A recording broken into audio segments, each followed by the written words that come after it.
안녕하세요. Thank you very much for 저를 초청해 주셔서 감사드립니다. 오늘 이렇게 익사이팅한 회의에 참가하게 돼서 기쁘게 생각합니다. 제가 한국어도 할 줄 모르고요. 불행하게도 영어가 정말 부족합니다. 그래서 어쩔 수 없이 일본어로 발표를 시작하도록 하겠습니다. 예, 이 회의가 굉장히 익사이팅한 그런 느낌이 드는데요. 20세기와 21세기의 디자인이 굉장히 크게 격변하려고 하고 있습니다. 혹은 격변하지 않으면 안 되는 시기에 놓여 있습니다. 이번 금세기의 새로운 디자인, 이것은 사실은 아직 아무도 발견하지 못했습니다. 그것을 발견하기 위해서 저는 이 회의가 개최되고 있다고 믿고 있고요. 그리고 그것을 저 스스로도 열심히 지금 찾고 있는 상황입니다. 오늘은 그래서 그 부분에 대해서 여러분들께 말씀을 드리고자 합니다. 우선 그 동영상을 한번 같이 봐주시기 바랍니다. 물이라든가 공기는 제 선생님이라고 불러도 좋을 것 같습니다. 저에게 다양한 디자인을 위한 힌트와 영감을 주는 개체입니다. 물은 정말 다양한 표정이 있지요. 거울처럼 이렇게 조용한 그런 물도 있고요. 커다랗게 이렇게 파도치는 그런 그 물도 있습니다. 그리고 이렇게 보시다시피 돌을 던지게 되면은 파문이 확산이 되죠. 그리고 그 파문과 파문은 서로 간에 간섭을 하게 됩니다. 네, 그래서 거기에 하나의 공간을 만들게 됩니다. 이처럼 물이라는 것은 디자인에 있어서 굉장히 무한한 가능성을 우리들에게 가르쳐주는 존재입니다.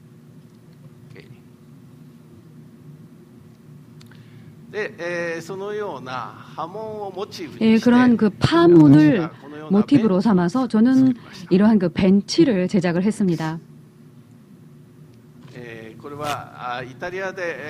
이것은 그 이탈리아에서 디자인이 된 것인데요.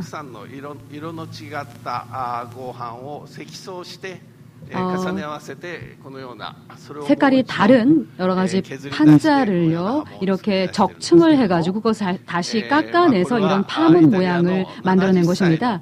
이것은 이탈리아의 70세 된 그런 할아버지께서 혼자서 이렇게 깎아서 만들어낸 작품입니다.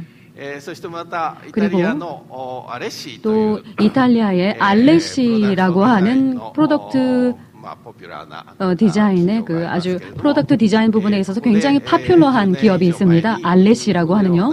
그래서 이 알레시라는 기업에요. 이렇게 보시는 바와 같은 코아피 프라자라는 그런 디자인을 했는데요. 45cm짜리 플레이트 위에 커피잔이 쭉 이렇게 늘어서 있는 그런 모양이 되겠습니다.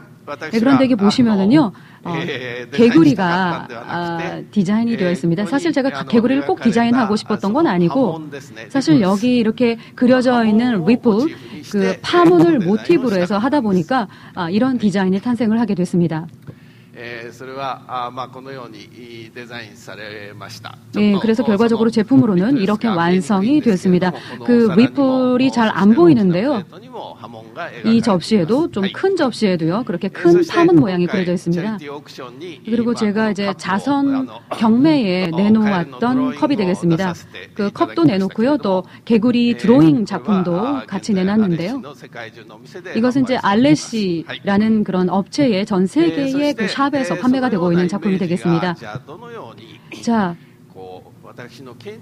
이러한 이미지가 어떻게 제 건축에 반영이 되어 있는지 그 부분에 대해서 여러분들께 지금부터 말씀을 드리고자 합니다.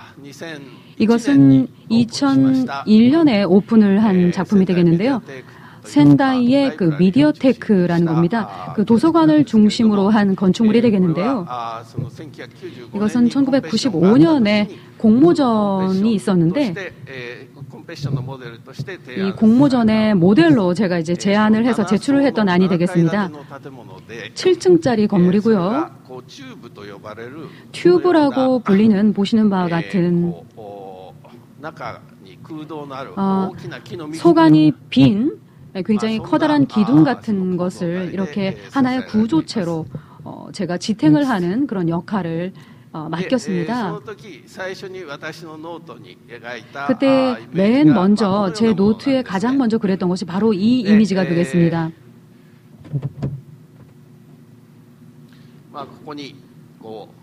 네, 이쪽 부분을 보시면은요, 파문 모양이 또 그려져 있죠.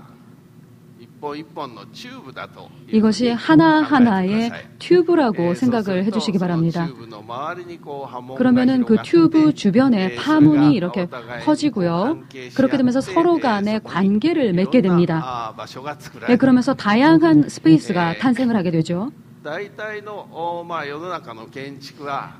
이 세상에 존재하는 건축물들은요, 이렇게 보시다시피 그리드에 의해서 만들어지고 있습니다. 20세기의 건축은 특히 이 그리드에 의해서 분절이 되어 있죠.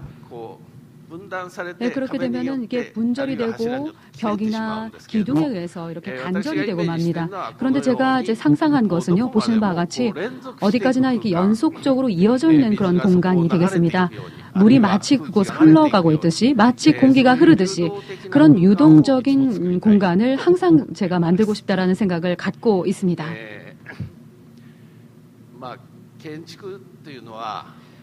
건축이라는 것은요, 이렇게 어떤 상자 안에 사람을 집어넣고 사람을 속박하는 것이 아닌가? 그런 생각을 저는 갖고 있습니다.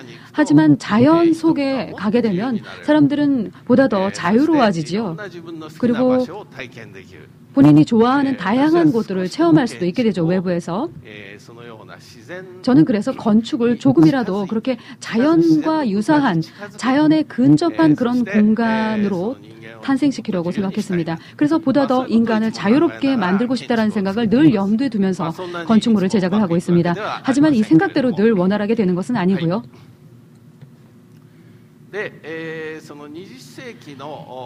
20세기의 건축이 근대주의, 모더니즘 건축이다, 이런 식으로 얘기들이 되고 있죠. 기본적으로 근대주의 건축은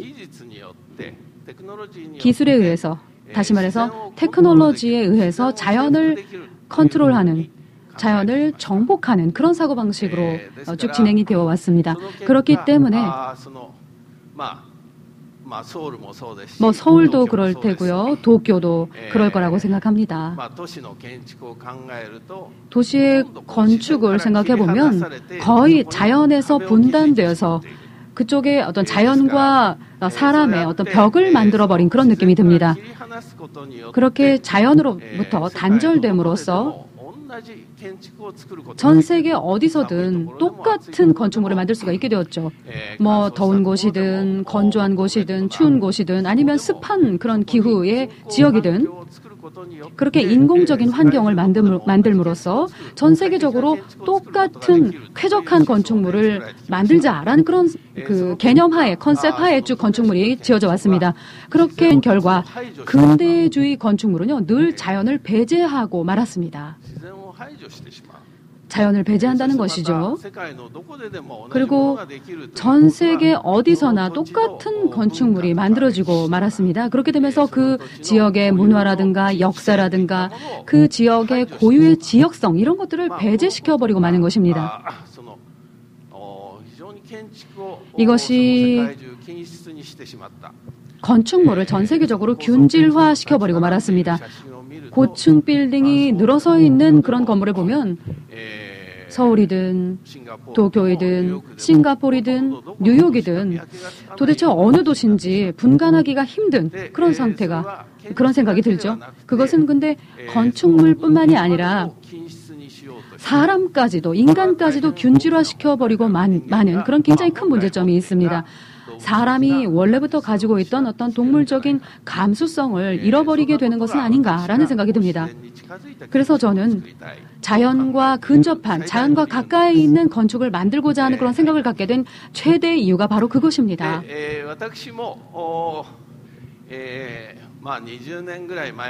저도 한 20여 년 전까지 굉장히 모더니즘 건축물의 아름다움에 제가 매료가 되었었고요. 그런 건축물을 지어야지라는 생각을 갖고 있었죠.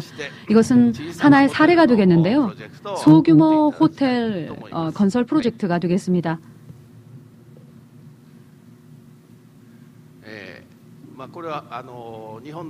이것은 일본의 홋카이도 북부에 만들어진 자연 속에 위치한 자그마한 호텔입니다.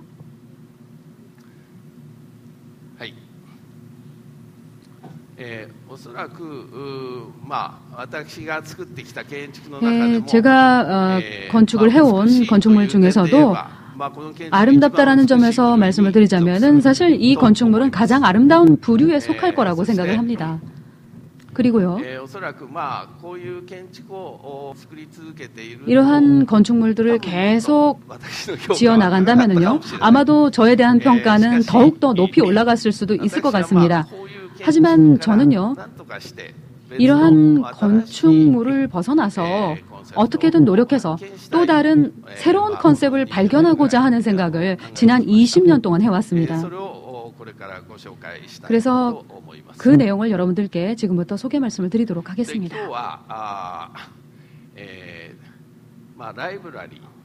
오늘은 라이브러리, 도서관과 극장, 이 두 가지 프로그램에 입각해서 이 두 가지 부류의 건축을 위해서 어떤 것들을 생각해 왔는지 그 부분에 대해서 말씀을 드리도록 하겠습니다. 우선은 아까 잠깐 보여드렸었죠. 센다이 미디어테크인데요. 이것이 어떻게 현실화되었는지에 대해서 보여드리도록 하겠습니다. 이것은 센다이라는 인구 100만 명 정도 되는 그런 도시의 중심부에 있습니다. 도서관을 중심으로 해서요, 갤러리 공간이라든가 동영상을 보기 위한 그런 또 극장이라든가 이런 것들이 복합적으로 되어 있는, 영화를 보기 위한 시설들이 같이 복합되어 있는 문화 복합 시설이라고 할 수 있겠습니다. 이것은 이제 그라운드 레벨 1층이 되겠죠.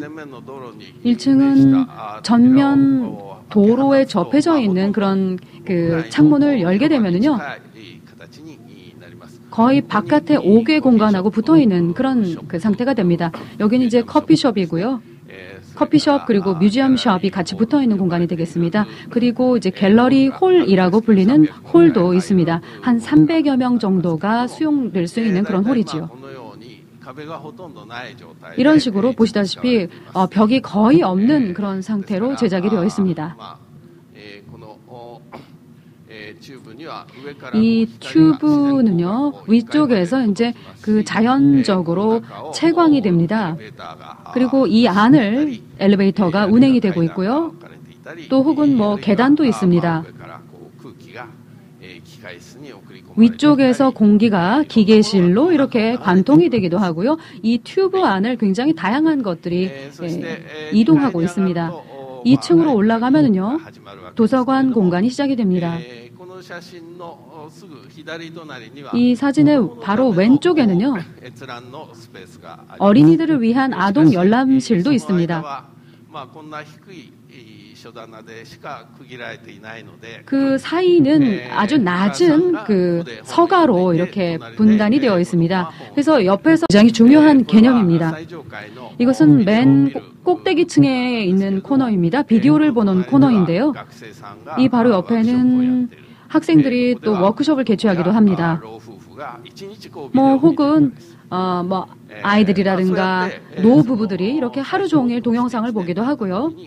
이렇게 해서 이제 오픈을 한 뒤에 1년 지나니까 할머니 할아버지들의 패션이 달라지더라고요. 그러니까 할머니 할아버지들이 집에만 계시는 게 아니라 이런 곳에 나오셔서 아이들이라든가 젊은 학생들하고 같이 이렇게 혼재됨으로써 굉장히 건강해지셨고요. 활기가 있어지셨고요. 패션도 굉장히 젊어지셨습니다. 그래서 저는 이렇게 다양한 것들이 혼재되도록 할 수 있는 그런 것들이 필요하다고 생각합니다. 20세기 건축은 전부 다 분절시켜 왔었죠. 아이들은 이쪽에 가서 책을 읽어라. 워크숍은 이 방에서 조용히 해라. 이런 식으로 해서 다 분절을 시켰었습니다. 그 옆방에 뭐 소리가 들려서는 안 되고 또 아이들이 뛰어다녀서도 안 되고 이런 여러 가지 그 제한이 있었습니다. 성능이라든가 기능 이런 것들을 중시해서 사물을 전부 나눠 왔었던 것입니다. 그런데 그렇게 함으로써 과연 정말 진정한 즐거움이 있는 건축물이 되었었는가라는 부분을 생각해 보면 그거는 또 다른 얘기라고 생각합니다. 다음으로요, 이것은 2006년에 도쿄의 교외에 위치한 지역인데요. 다마 미술대학이라고 하는 그 미대가 있습니다. 이 미대의 도서관을 제가 디자인을 했었습니다. 이것은 이제 정문 바로 옆에 위치한 공간인데요.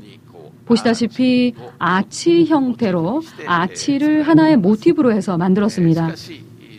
그런데요, 고전적인 건축물에 있어서 보는 아치하고는 굉장히 다른 모양을 띠고 있죠. 여기서도 이제 살펴보실 수가 있겠습니다만은 각각의 아치의 어떤 스팬이라고 할까요? 기둥과 기둥 사이의 거리가 서로 다르지요. 그리고 이쪽에서 좀 보시면 아시겠습니다만 굉장히 아주 완만한 카브, 경사를 이루고 있습니다. 이쪽의 벽도요 굉장히 얇게 되어 있습니다. 일반적인 구조로 따져본다면 아마 이거의 2배 정도 될 겁니다. 그리고 이 아랫부분도 굉장히 가느다랗게 되어 있어서요. 그래서 사람들을 압박하지 않는 그런 구조로 되어 있습니다. 굉장히 하늘에서 둥둥 떠내려온 듯한 그런 느낌이 드는 그런 그 건축물을 만들었습니다. 그래서 하나의 리듬감을 느낄 수 있는 건축물이 완성이 된 거죠.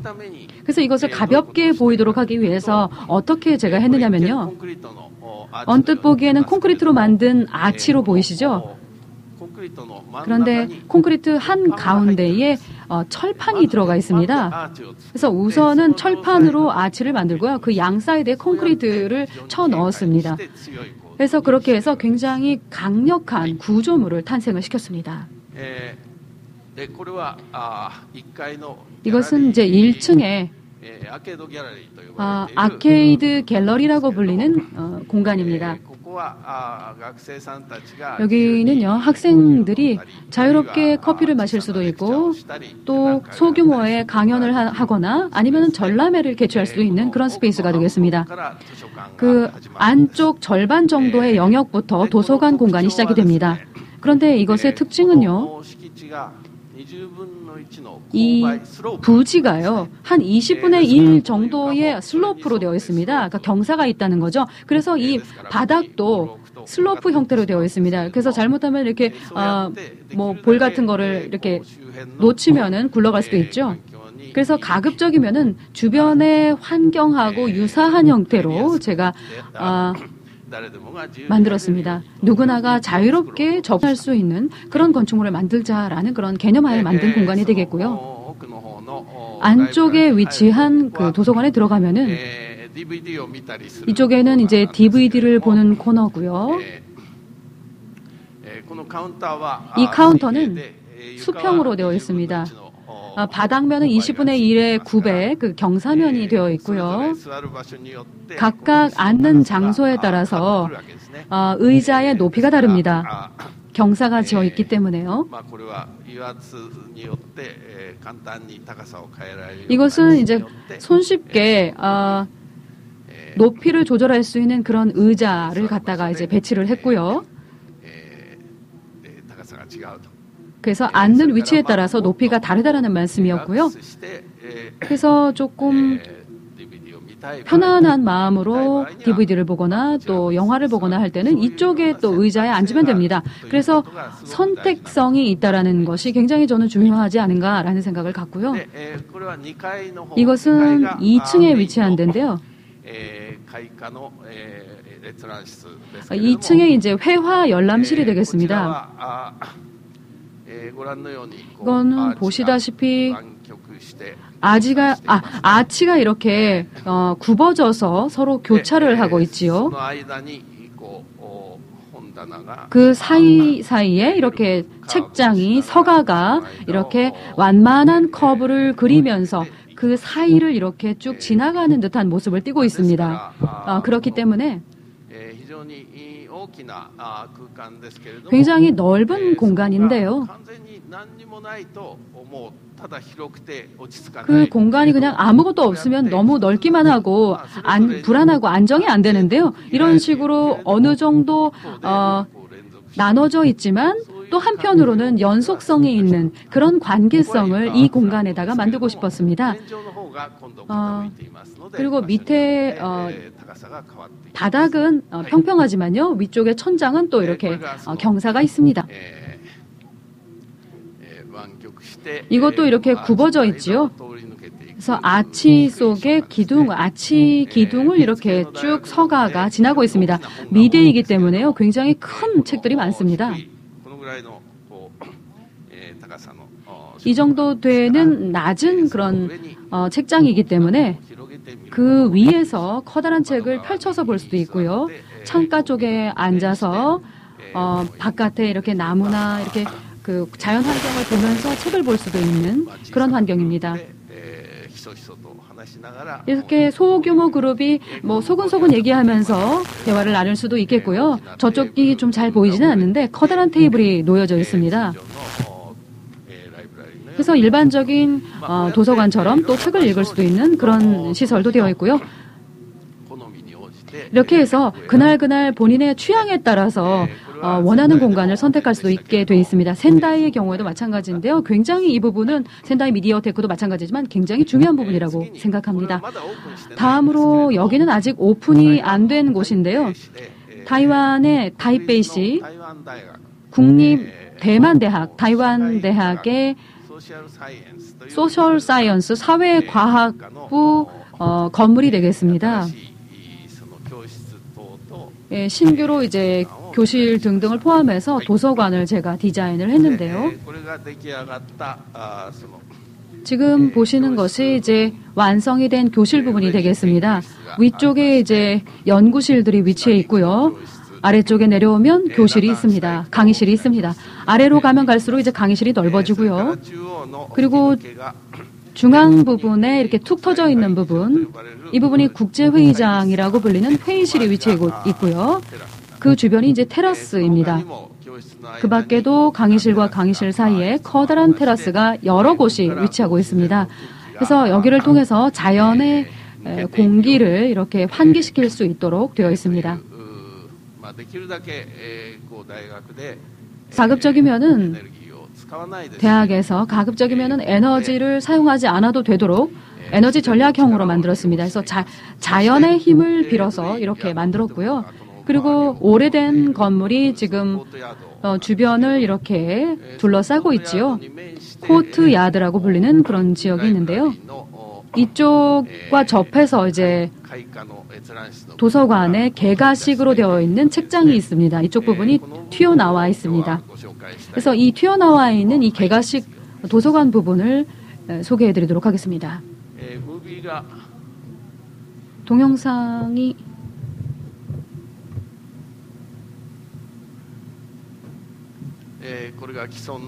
이게 이제 기존의 캠퍼스의 모습입니다. 이쪽에 새로운 이제 건물동을 건축하는 것이고요. 이것이 이제 오래된 건물로 이렇게 둘러싸여 있듯이 되어 있고요. 이 부분에다가 제가 도서관을 디자인했는데 그 기둥의 배치가요. 보시는 바와 같은 기하학을 토대로 해서 만들어졌습니다. 나선상으로 이렇게 펼쳐져 나가는 그런 느낌입니다. 구멍과 같은 그런 패턴을 사용을 했고요.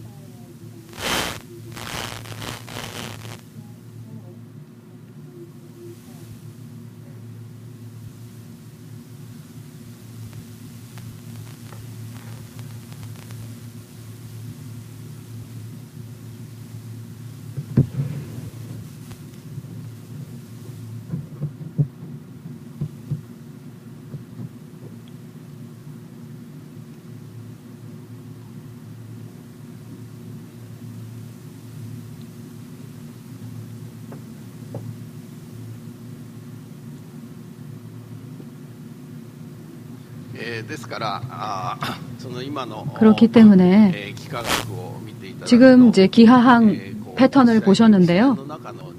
실제로 자연 속에 있는 것처럼 나무가 굉장히 밀집되어 있는 부분, 또 간격이 좀 떨어져 있는 부분, 이런 부분들이 서로 각각 있죠. 그렇게 됨으로써 다양한 공간이 만들어지게 되는 것입니다. 자연에 가까운 형태로, 그것이 그리드 형태로 어떤 기둥을 균일하게 이렇게 세워놓게 되면 어디 가더라도 볼 수 있는 그런 흔한 건물이 돼버릴 텐데요. 이렇게 만들었고요. 그리고 이 나무의 이미지하고 이렇게 서로 연결이 될 수 있도록 나무가 많이 이렇게 자라 있고 그 사이사이로 이렇게 햇빛이 비치는 그런 느낌으로 만들었습니다. 그래서 바로 그 나무 밑에서 책을 읽는 듯한 그런 느낌을 줄 수 있도록 했습니다. 지금 이제 가구가 배치된 지 얼마 안 된 그런 상황인데요. 이 서가는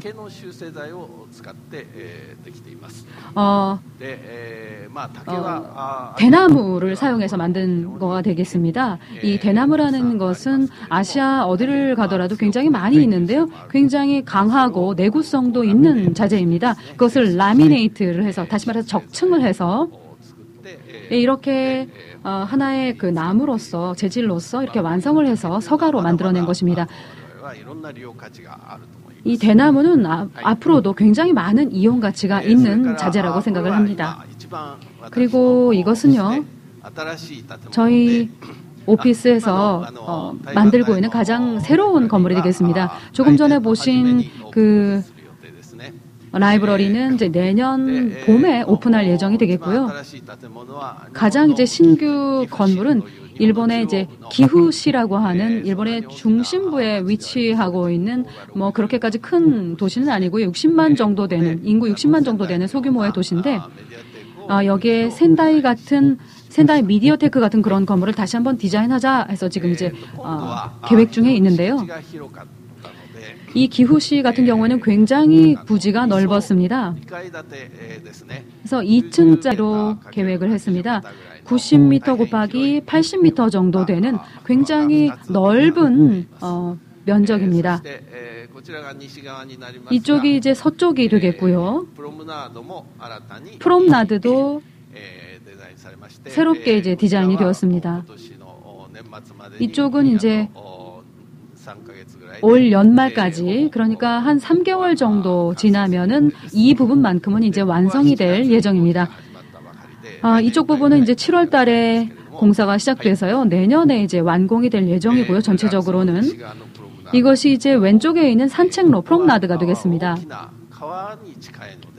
굉장히 큰 강하고 가깝습니다. 그래서 지하수가 아주 많이 나오는 지역이기도 합니다. 그래서 그 지하수를 퍼 올려서 이쪽에 아주 서늘한 공간을 만들었습니다. 그래서 조그마한 이렇게 개울물을 만들 수가 있었고, 이쪽이 이제 메인 출입구가 되겠고요. 주 출입구가 되겠고요. 이쪽에 식당이 있습니다. 그런데 왜 이런 형태를 하고 있는지 그 부분에 대해서는 이제부터 살펴보실 수 있을 겁니다. 이게 이제 1층 평면도가 되겠는데요. 한 가운데에 유리로 이제 차단이 되어 있는 서가가 있습니다. 책은 그 도서관의 심볼이기 때문에요. 주 출입구를 들어가게 되면은 거기에 이제 유리창으로 되어 있는 서고가 보입니다. 그리고 동서남북으로 다 빠져나갈 수 있는 마치 광장과 같은 공간입니다. 이쪽에 또 갤러리 스페이스가 위치해 있고요. 폐쇄된 갤러리, 그 다음에 오픈되어 있는 벽이 없는 갤러리도 있습니다. 그리고 200여 명 정도가 수용 가능한 소규모 홀도 있고요. 또 서쪽에 보시면은 산책로와 인접해 있는 곳에는요, 이 지역 주민들이 워크숍을 개최할 수 있는, 뭐 예를 들어서 NPO 같은 그런 단체, 시민단체 여러분들께서 교류를 할 수 있는 스페이스도 마련이 되어 있습니다. 아까 보여드렸던 레스토랑이 바로 이쪽 부분이 되겠고요. 시민 교류 스페이스의 이미지를 보시는데요. 뭐 몇몇 어떤 회의라든가 뭐 워크숍이라든가 이런 것들도 할 수 있고요. 오른쪽에 서가가 있습니다. 유리창으로 되어 있는 부분, 저 안쪽으로 보이는 부분이 서가가 되겠고요.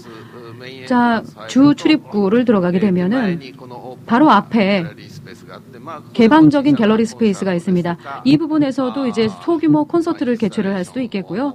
뭐 설치 미술 같은 것들을 설치해 놓을 수도 있겠고요. 그래서 외부와 내부를 서로 연결하는 역할을 이 공간이 하고 있습니다. 그리고 2층에 도서관에 간 사람들은 여기에 있는 계단이라든가 에스컬레이터 혹은 엘리베이터를 이용해서 2층으로 갈 수 있게끔 되어 있고요. 2층으로 올라가게 되면은 아까 제가 보여드렸던 파문 모양을 한번 머릿속에 그려주시기 바랍니다. 아주 많은 파문하고 비슷한 원형부로 되어 있는 패턴들이 있죠. 바로 이 부분이 책을 읽는 열람 스페이스가 되겠습니다. 예를 들어서 어린이용 열람 스페이스가 두 군데에 위치해 있고요. 이쪽은 굉장히 햇빛이 잘 드는 곳입니다. 그리고 하나는 그냥 뒹굴뒹굴 거리면서 매트 위에서 책을 읽을 수도 있는, 또 책을 뭐 읽어서 들려줄 수도 있고 한 그런 공간도 있습니다. 그리고 새로운 잡지는 이쪽 부분에 진열이 되고요. 그리고 어머님들께서 바로 옆에 위치해 있으실 수가 있습니다. 그리고 좀 안쪽으로 들어가면은 이렇게 데크 위에 앉아서 책을 읽을 수가 있게 돼 있고요. 이 부분은 사실은 이 지역 주민들께서 굉장히 사랑하시는 산이 이 오른쪽에 동쪽에 있습니다. 그래서 이 동쪽에 있는 산을 볼 수 있는 테라스가 있고요. 이쪽에서도 책을 볼 수가 있습니다. 그래서 그와 관련되는 또 역사적인 자료들을 이쪽 부분에다가 배치를 했습니다. 그래서 마치 그 소용돌이 치고 있는 듯한 그런 모습을 띠고 있는데요. 이런 식으로 되어 있는 부분이 또 이제 서가입니다. 이렇게 만들므로써 서가가 평행하게 이렇게 진열되어 있기보다는 소용돌이처럼 뭔가 여기서부터 시작된다라는 그런 중심적인 파워, 이런 것들을 느껴볼 수도 있을 것 같습니다. 그래서 이쪽을 한 바퀴 삥 돌면 또 다른 곳으로 갈 수가 있고요. 그래서 이쪽을 삥 돌면은 어디에 본인이 찾고 싶어하는 책이 있는지, 찾으려는 책이 있는지 금방 알 수도 있게끔 되어 있습니다. 그리고 이쪽에 이제 글로브가 있어서요. 처음 이곳을 방문한 사람들이라도 인포메이션 데스크가 있어서 여기서 찾을 수가 있습니다. 그래서 본인이 찾고자 하는 책이 어디 있는지를 인포메이션 데스크에서 물어봐서 그 주변에서 찾아볼 수 있다는 것이 되겠고요. 그리고 서쪽 그리고 남쪽에도 비가 들지 않는 그런 테라스가 있습니다. 책을 이쪽에서 읽을 수 있도록 공간을 디자인해 놨고요. 그러면 왜 이게 원형 구조인가라는 건데요. 이것이 건축에 있어서 가장 중요한 컨셉이라고 말씀드릴 수 있겠습니다. 이 지하에서 지하수를 퍼 올려서요.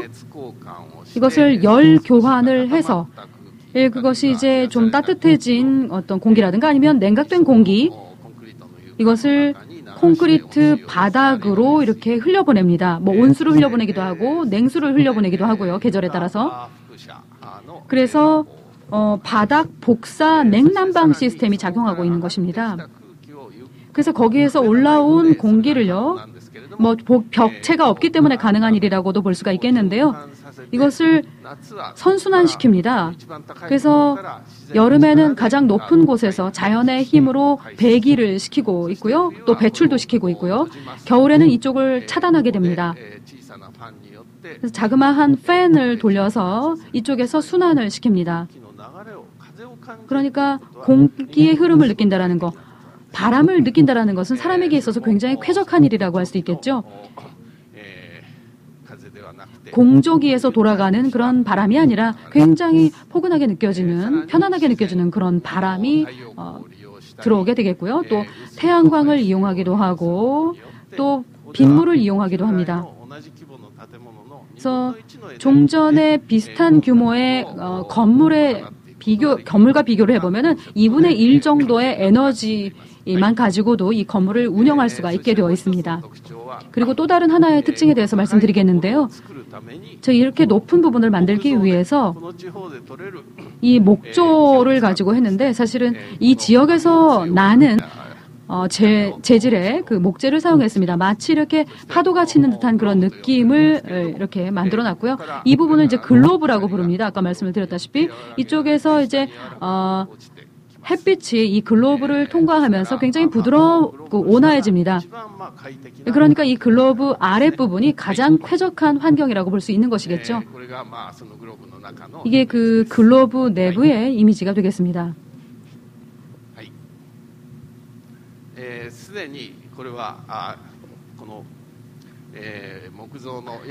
이 목조 지붕 부분인데요. 실험을 했던 상황입니다. 이것은요. 처음에는 이렇게 두 가지 방향으로만 이렇게 짜서 올라가려고 생각을 했습니다. 그런데 지금은 세 가지 방향으로 짰습니다. 그래서 보다 더 강력하게 만든 거죠. 보통은 하나하나씩 제목을 살려서 만들어 나가야 되는데요. 사실 이게 주택의 그 나무바닥을 만드는 것과 같은 그런 강도거든요. 이것을 계속해서 적층을 함으로써 피스로 이것을 이제 하나씩 그 고정을 시킴으로써 이런 커브를 손쉽게 만들 수가 있도록 되어 있습니다. 자, 다음으로요. 시어터 극장에 대해서 간단하게 소개 말씀을 드리도록 하겠습니다. 우선 그 2004년에 만들어진 그 일본의 지방 도시에 만들어진 퍼포밍 아트 센터의 사례가 되겠습니다. 1,800명을 수용할 수 있는 오페라 극장입니다. 오페라 극장은 굉장히 스테이지가 넓습니다. 그래서 메인 무대뿐만 아니라 양 사이드, 뒤 한 4가지 면의 스페이스가 무대가 필요합니다. 굉장히 대규모의 오페라홀입니다. 굉장히 어려운 그 디자인이기도 했고요. 그리고 이쪽에 또 200석 규모의 자그마한 또 소규모 홀도 있습니다. 이것은 주 출입구에서요. 파이어로 로비 공간으로 이렇게 쭉 올라가는 그 공간의 이미지가 되겠습니다. 이것이 이제 1,800석을 수용할 수 있는 1,800석짜리 대규모 홀이 되겠습니다. 천장이 이런 식으로 되어 있고요. 1,200석까지 천정을 내릴 수도 있습니다. 그래서 조금 소규모의 행사를 할 때는 그런 식으로 천장을 조정할 수도 있겠고요. 그리고 스테이지의 뒤쪽에도요. 이렇게 펴고 접는 식으로 만든 이런 400석가량의 좌석이 있습니다. 여기에서도 좀 실험적인 연극 같은 것들을 공연할 수 있는 공간으로서 사용할 수도 있습니다. 이것은 7월 달에요.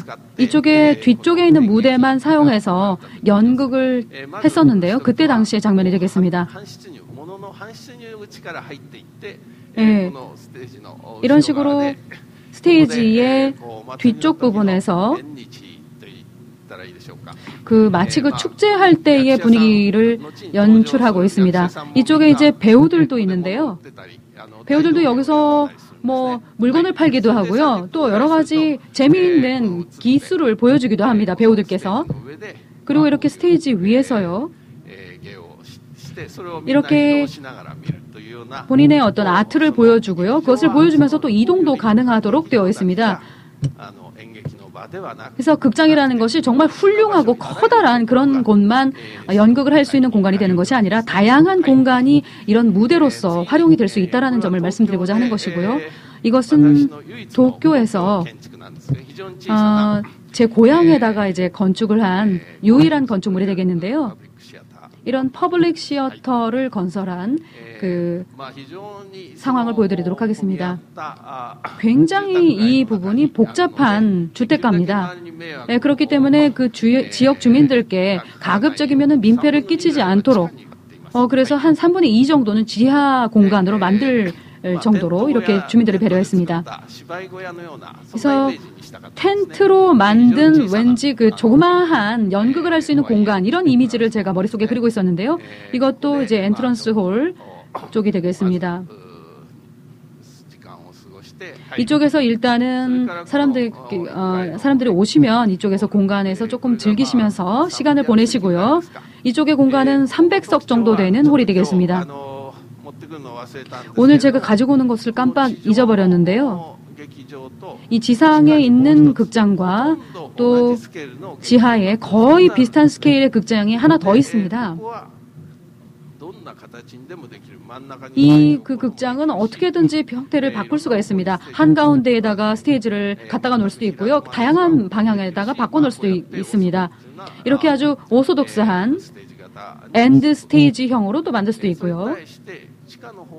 반면에 지하에 있는 홀은요, 늘 정형화된 오소독스한 정통적인 그런 극장으로 만들어 놨습니다. 그렇게 함으로써 이 위쪽에 있는 것은 다양한 방식으로 사용할 수가 있도록 했습니다. 뭐 예를 들어서 댄스를 할 수도 있겠고요. 뭐 다양한 다목적으로 만들었다고 볼 수 있겠습니다. 지상에 있는 홀은 지하에 있는 홀은 이 지역 구민들께서 굉장히 사용하시기가 편리하기 때문에요. 지역 주민들께서 사용하시 편리하도록 그렇게 정형화된 홀을 만들었고 이렇게 두 가지 패턴으로 구성을 했습니다. 그래서 양쪽에 두 가지 홀이 있기 때문에 편한 대로 나눠서 쓸 수가 있겠고요. 또 이런 식으로 사용할 수도 있겠습니다. 이게 1층에 있는 극장의 모습이 되겠고요. 뮤지컬을 지금 상연하고 있는 장면입니다. 또 2층에 자그마한 이제 커피숍이 있는데요. 이쪽도 이제 파티 때 사용할 수 있고요. 애들에게 책을 읽어서 들려줄 수도 있고 다양한 활동을 할 때 사용할 수가 있겠습니다. 센다이 미디어테크도 그랬는데요. 어디서 무엇을 해야 하나 라는 것이 이제 기능별로 어떤 공간을 나눠 놓는 그런 시대는 이제 지났다라고 생각합니다.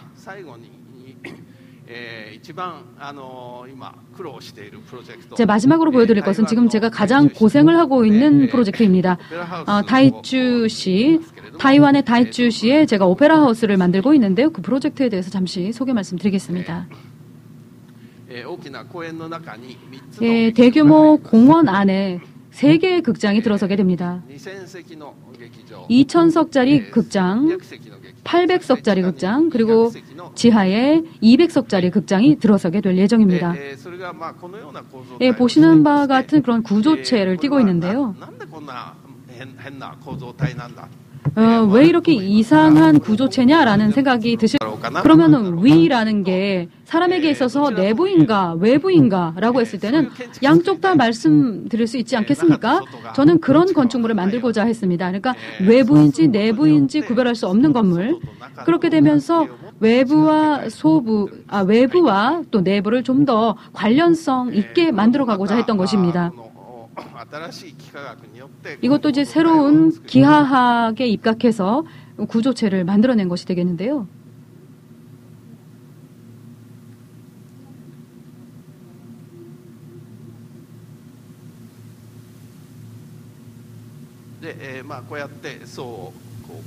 이런 식으로 이제 적층을 해 나갔습니다. 그래서 그것을 원활하게 이렇게 조정을 하면은 이렇게 마치 사람의 뼈대와 같은 그런 구조체가 완성이 됩니다.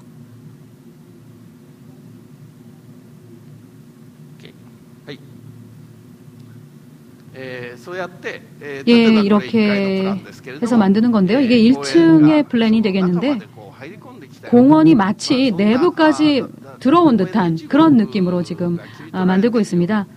공원의 일부가 혹은 잘려진 듯한 그런 느낌의 1층 출입구 쪽이 되겠습니다. 위쪽으로 가면은 하얀 동굴 같은 공간입니다. 이쪽에 아티스트들에게요, 벽화를 좀 그리도록 할 예정입니다. 이쪽 부분에는요. 이게 이제 2,000석짜리 가장 큰 규모의 홀이고요. 자, 지하에 있는 극장은 스테이지의 뒤편을 열고 나가게 되면은 이렇게 야외 극장으로 이어지게 됩니다.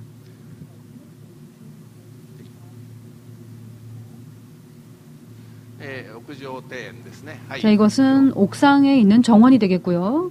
でこれはセクションこの長手方向の断面を 이것은 이제 10センチご 섹션을 とにこう 단면을요 10cm씩 이렇게 少しずつ 잘라나가면 10cm씩 계속해서 단면이 달라지게 됩니다. 그것을 연속시키게 되면은요 보시는 바와 같은 컴퓨터 그래픽이 완성이 됩니다.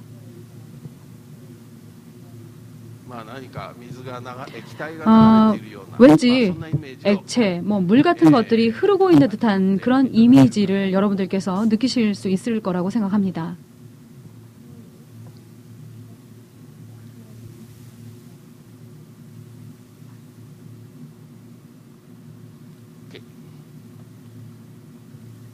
で、最近のまあすでにこの建築はもう 이 今7年目なんですね 건축물은요 사실 공모전이 있었던 게 벌써 7년 전의 일입니다. していますが 굉장히 제가 어려움을 많이 겪으면서 진행 중에 있는데요.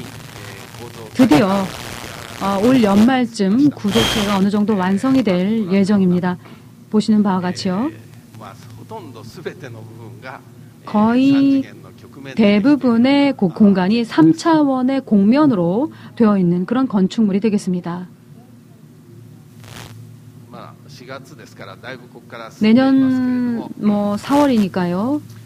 これが一番大きな 굉장히 이제 여기서 많은 작업들이 이루어져야 되겠죠. 이게 보시는 것이 가장 큰 홀의 장면이 되겠습니다. までコンクリートが 지붕 부분까지 이제 콘크리트 타설이 거의 끝났고요. ちょっと時間がなくなったんで 예, 시간이 지금 얼마 안 남아서 제가 좀 빨리 말씀을 드리도록 하겠습니다. 지금까지 말씀드린 내용을요, 마지막으로 좀 정리를 해보도록 하겠습니다. 왼쪽에 보시는 것이 20세기의 디자인의 특징이 되겠고요. 21세기의 디자인은 이렇게 되지 않을까라는 어디까지나 제 개인적인 사견이 되겠는데요.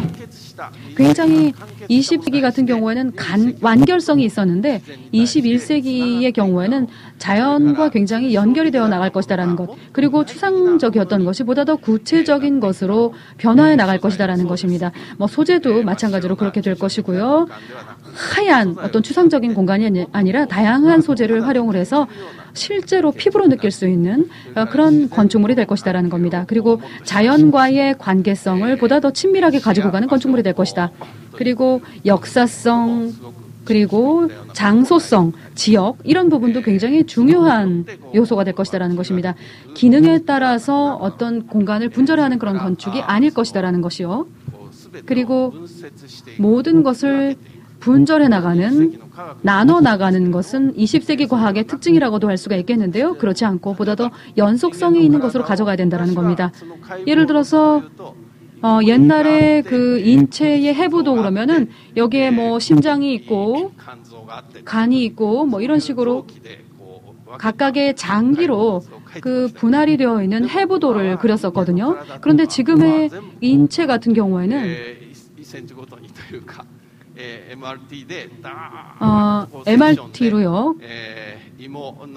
섹션을 통해서 모든 그 내장을 다 연결시켜서 3차원의 인체를 만들 수가 있습니다. 그냥 평면적인 인체가 아니라 이게 바로 이제 인체의 그 해부도, 요즘의 해부도인데요. 이제 마지막 슬라이드가 되겠습니다. 보다 더 자연에 좀 열린 그런 상태에서 편안한 마음으로 자연 속에서 활동할 수 있는 그런 건축물이야말로 21세기의 건축물이 아닌가라는 생각이 듭니다. 감사합니다.